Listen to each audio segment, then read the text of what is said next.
very sure that 1 or 2 times you got this idea on your head that, yeah, I hope that I have someone to read the text for me because I don't really want to read that. This happen now, it often happens with us. So in today's video, we are going to see that particular magic actually happening. Don't believe me? So I'm going to give you an overview. So here, this is the text and I don't want to read it manually, so I'm using this particular Chrome extension, Read Aloud. GPT stands for Generative Pre-trained Transformer, which is the underlying GPT models. I know, the results are awesome, right?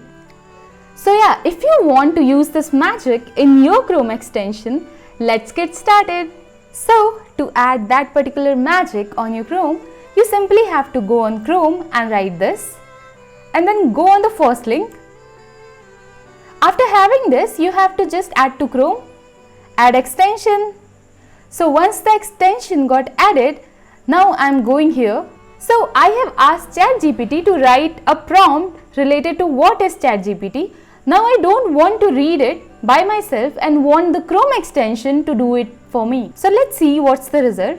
So I'm going here and clicking on Read Aloud. Chat history. Chatbot GPT. ChatGPT is a conversational artificial intelligence language. This is the magic which you can use in order to utilize your time by just listening and not actually reading that particular text, because now you have a friend who can do that for you. So if you like this video, please do like, share and subscribe to the channel, and also don't forget to comment it down how was your experience using this Chrome extension. And thanks for watching. See you in the next one.